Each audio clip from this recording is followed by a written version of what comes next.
foudre? Lorsqu'on le réfléchit à la signification même du coup de foudre, on remarque que la définition elle-même illustre la dangerosité du phénomène. Commençons par la définition de la foudre, phénomène climatique. La foudre est une décharge électrique qui se produit lorsque de l'électricité statique s'accumule entre des nuages et le sol, qui forment l'étincelle de l'éclair, génératrice d'un réchauffement intense de l'air. Celui-ci se dilate donc très rapidement en créant une onde de choc, c'est le tonnerre. On parle donc de décharge, d'onde de choc, d'étincelle. C'est assez violent comme phénomène. Tous ces termes en reviennent au même point, la dangerosité. Un coup, c'est un choc rapide et brutal. La mort n'est-elle pas rapide et brutale elle aussi? Donc, si l'on admet que le caractère mortel découlera de la violence du coup, on comprend bien qu'un coup de foudre est forcément parmi des plus violents que l'on puisse recevoir. Il est clair donc que le coup de foudre, phénomène climatique, est très dangereux, mortel. Il faut alors se demander pourquoi emprunter le terme de coup de foudre pour un sentiment, si ce n'est pour lui en donner les mêmes caractères. Le coup de foudre consiste dans son acception abstraite en une apparition subite d'une violente émotion à l'égard d'une autre personne. La définition est claire, on parle de violence de caractère soudain. La mort n'est-elle pas violente et soudaine, elle aussi? C'est un sentiment qui est soudain, c'est-à-dire qu'on n'a pas pu s'y préparer. Or, se préparer, c'est se prémunir contre la dangerosité de la vie. Par ailleurs, la traduction anglaise de l'expression du terme coup de foudre est to fall madly in love, c'est-à-dire comme un fou. Concernant l'origine de ces termes, on voit là aussi qu'elle est en lien avec la dangerosité du phénomène. Commençons par le coup de foudre dans son sens concret. Il était considéré sous la mythologie grecque comme l'arme de Zeus. Zeus utilise la foudre pour détruire les titans. On fait référence à la colère de Dieu. Il était même considéré que Zeus avait 3 éclairs. Les 2 premiers étaient pour punir ou pour avertir, mais le dernier était pour détruire le monde, donc il était forcément mortel. Concernant le coup de foudre dans son sens abstrait, il trouve lui son origine dans la littérature classique. Dans la littérature, les relations qui débutent par un coup de foudre sont souvent des histoires d'amour, impossibles aux fins tragiques et inévitables. Regardez la célèbre histoire de Roméo et Juliette. Roméo et Juliette sont follement amoureux l'un de l'autre, puis après toute leur péripétie, Juliette se fait passer pour morte, puis Roméo, croyant sa bien-aimée morte, s'empoisonne. Puis Juliette, après s'être rendu compte de la mort de son bien-aimé, se poignarde. Que faut-il de plus pour voir que le coup de foudre est mortel? Par ailleurs, dans Notre-Dame de Paris, Esmeralda finit pendue à force d'avoir rejeté l'amour de Frollo. Frollo, quant à lui, se fait tuer par Quasimodo, qui lui aussi aime Esmeralda. Et ce dernier se laisse mourir auprès du cadavre de sa bien-aimée. Là aussi, cela est clair, le coup de foudre est mortel. La preuve, Phébus est le seul à ne pas avoir eu de coup de foudre pour Esmeralda, et il est le seul survivant. Eh bien justement, les définitions traduisent avec une certaine précision ce qui se passe lorsqu'on est frappé par la foudre, qu'elle soit d'origine climatique ou romantique. Oui, le coup de foudre est mortel, et vous allez pouvoir le constater par vous-même de par ses effets. Commençons d'abord par le coup de foudre climatique. Que se passe-t-il exactement lors d'un foudroiement? Mesdames, messieurs, petite minute scientifique. La foudre va propager une décharge électrique des nuages jusqu'au sol, au clocher d'une église, sur un troupeau ou encore sur l'homme. Cette décharge va produire de l'électricité allant jusqu'à 30 000 volts, avec une température avoisinant les 27 000 degrés Celsius. En résumé, un cocktail explosif entre chaleur et électricité. La foudre est donc une menace pour l'homme, mais aussi pour les constructions et les installations électriques, car en un instant, elle peut brûler, griller ou pire encore, tuer. La foudre, lorsqu'elle choisit de s'abattre sur une personne, a 2 options. La première, elle pénétrera directement sous la peau, et dans ce cas, la personne décédera d'une crise cardiaque. Soit, elle restera à la surface de la peau, et il pourra s'ensuivre de graves lésions ou brûlures. Je vous l'accorde, cette double option paraît assez absurde, mais elle est bel et bien concrète.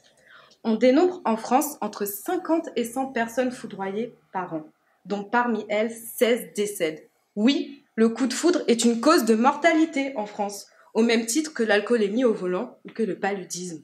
Le coup de foudre tue. Pour ce qui est du coup de foudre amoureux,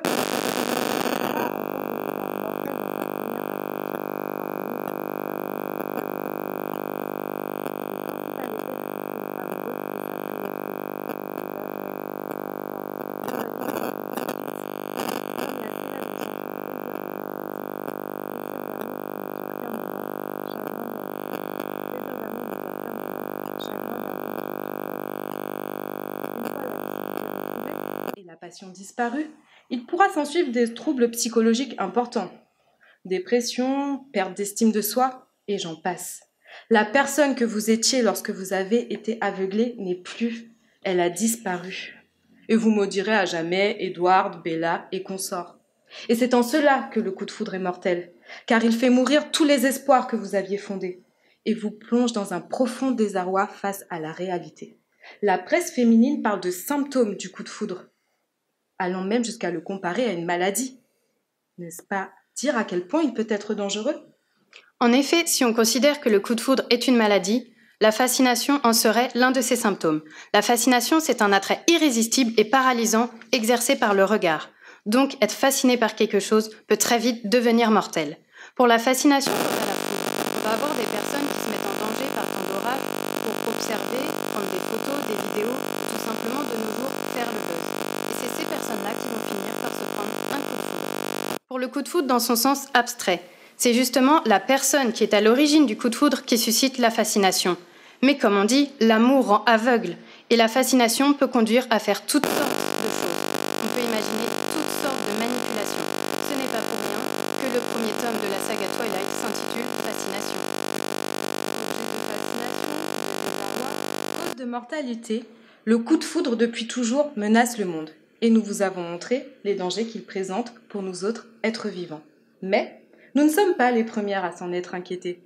Très vite, l'homme a cherché à contrer les effets dévastateurs du coup de foudre, à se protéger de la passion dévorante qui le conduira à la déraison ou, de manière plus pratique, du foudroiement. N'avez-vous jamais entendu ces maximes et citations bien ancrées dans notre quotidien qui préconisent la méfiance et la précaution face à cette passion subite ? Méfiez-vous des apparences, l'amour rend aveugle, ou encore cette citation de Pierre Perret qui énonce « Il y a des coups de foudre qui font des bleus au cœur ». La presse féminine encore très présente avec des titres évocateurs. Comment éviter les pièges du coup de foudre ? Autant d'éléments qui appellent à la lucidité et à la prudence face à ce foudroiement amoureux. De maigres armes, certes, la plus redoutable restant encore la consultation psychologique, quoique cet élément puisse être discutable, mais dans ce cas, le mal est déjà fait. Ce que tous souhaitent, c'est que vous évitiez d'être meurtri, comme l'a pu l'être Valérie Trierweiler, qui écrit dans son ouvrage « Merci pour ce moment »« Quelle aurait été ma vie sur le champ de cendres de nos amours brûlés ? Dans cet éphémère, je préfère la noirceur à la griserie. » Sombre, très très sombre conséquence dont on veut vous protéger. Pour ce qui est du coup de foudre pris en son sens littéral, des scientifiques ont mis très vite en place des dispositifs tels que le parafoudre et le paratonnerre. Ces systèmes permettent de concentrer en leur sein la décharge électrique afin d'éviter ces conséquences dramatiques.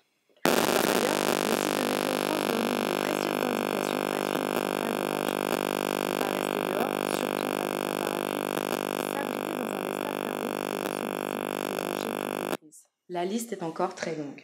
Mais pourquoi se protéger du coup de foudre ? Si ce n'est parce qu'il comporte des risques, parce qu'il est un danger pour l'homme, tout simplement parce qu'il est mortel. En réalité, le paratonnerre et la lucidité, ce que le vaccin fait à la protection contre les effets désavantageeux. Mesdames et messieurs, chers membres du jury, si vous n'êtes toujours pas convaincus, nous vous proposons une petite balade champêtre sous un parapluie par temps d'orage. Et si vous êtes tenté par l'aventure amoureuse, une fois vos esprits retrouvés, nous connaissons des psychologues de renom qui sauront vous accompagner à surmonter cette épreuve douloureuse.